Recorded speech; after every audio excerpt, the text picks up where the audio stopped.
Hello, Samson here. So in today's book review, I was reading the Kybalion, a study of Hermetic philosophy of ancient Egypt and Greece. So it was written around 1908, or rather, that's how far it's dated. In the epigraph, the lips of wisdom are closed except to the ears of understanding. So the Hermes was and is a great central sun of occultism, so whose rays have served to illuminate the countless teachings which have been promulgated since time.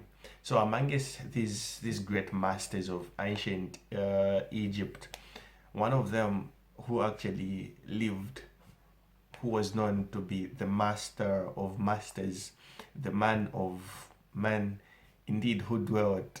One of them is Hermes Trismegistus, right?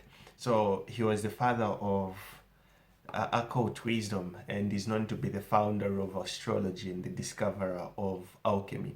So Trismegistus itself means thrice the great, or the great, or the greatest great, etc. So in all ancient lands, so the name of Hermes Trismegistus was served, which can synonymously mean the fount of wisdom. And then Hermetic, in the sense, simply means secret, or that nothing can escape. So in the review, there are 7 principles of the hermits that I want to look at, I think, which embody a lot of philosophy and a lot of psychology that is involved in the book. So right into the principles. The first one is the principle of mentalism. So the Kybalion says the all is mind and the universe is mental. So it explains that all phenomenal world or universe is simply mental. The creation of all subject to the laws of the created things, and the universe and in its part or units has its existence in mind. So that is the all we're talking about, which is mind we live in, and then we move and where our being is. So understanding of this great hermetic principle, the Kybalion says the principle of mentalism enables an individual to readily grasp the law of the mental universe and to apply the same for further advancements of life. So the all is mind and the universe is mental. The second principle discussed is the principle of correspondence. So the Kybalion again says, as above, so below, and as below, so above. So the principle embodies the truth that there is always a correspondence between the laws and phenomena of various planes. So being and life. So the various planes, I'm not going to go into detail describing all of them because the book has got a whole section of the planes, and then around the end of the review, I think I'm going to give a definition of what the planes are. So the odd hermetic axiom in this way it says, as above, so is below, and as below, so is above.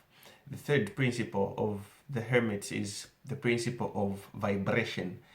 So the principle explains that the difference between different manifestations of matter, energy, mind, and even spirit results largely from varying rates of vibrations. That is, from the all, which is pure spirit, and then down to the grossest form of matter, or is in vibration. So the higher the vibration, the higher the position in the scale.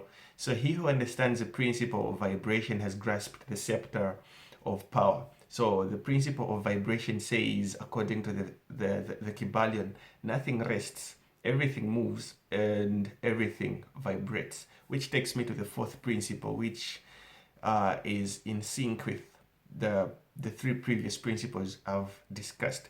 So the principle of polarity. Everything is dual. Everything has poles. Everything has its pair of opposites. Like and like are the same opposites, are identical in nature but different in degree. So extremes meet, or truths are but half truths. All paradoxes are, or maybe reconciled actually. That is the Kybalion. So the principle embodies the fact that everything is dual, then everything has two poles, everything has pair of opposites, all of which were odd hermetic axioms. So it explains the odd paradoxes that have perplexed so many, which have been stated as follows. Thesis and antithesis are in nature the same, but have got different degrees. So opposites are the same, but they only vary in degree. Pairs of opposites may be consoled. Extremes meet as well. Everything is and isn't at the same time. So all truths are but half truths, and everything is half false as well. So there are two sides to everything, etc., etc. So it explains basically that in everything there are two poles, or two opposites, and two aspects.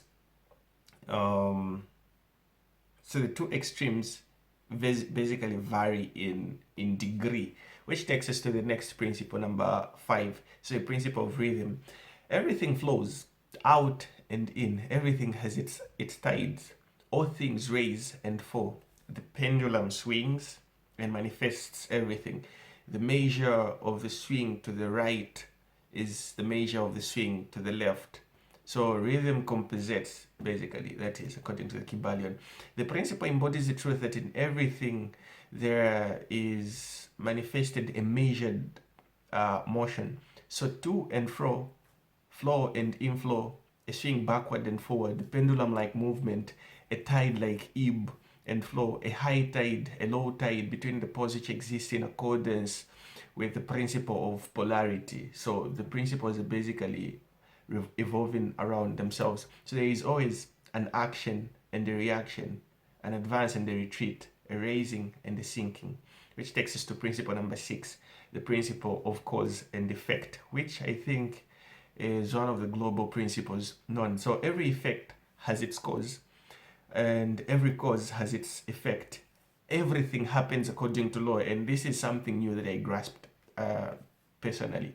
So chance is but a name for law not recognized. There are many planes of causation, but nothing escapes the law. That is a Kybalion. So the principle embodies the fact that there is a cause for every effect and an effect for every cause. It explains that everything happens according to law, that nothing ever merely happens, and that there is no such thing as chance, that while there are various planes of cause and effect, the higher domination, the lower the plane, and then there is still nothing ever entirely that escapes the same law. And the last principle is the principle of gender, where the Kybalion says gender is in everything. Everything has its masculine and its feminine principle. So gender manifests itself in all planes.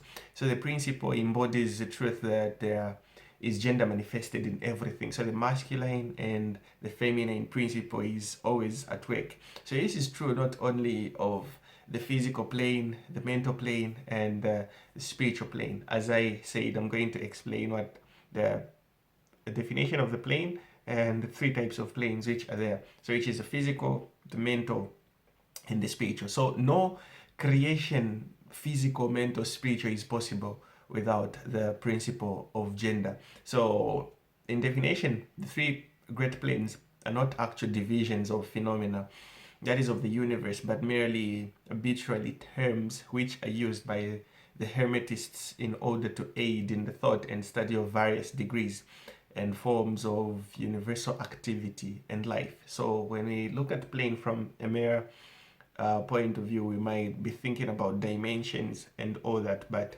it's something that is different according to the Hermists. So the last thing I want to talk about is Hermetic axioms. There are a lot of Hermetic axioms which I found in the book, but one thing that just got my attention is the fact that the Kybalion says a position of knowledge, unless accompanied by a manifestation and expression of action, is like hoarding precious metals, which is vain and foolish thing. Knowledge, like wealth, is intended to use. So the law of use is universal, and he who violates it suffers by reason of his conflict and natural forces. That is the Kybalion. So till we meet in the next segment, I'm checking out.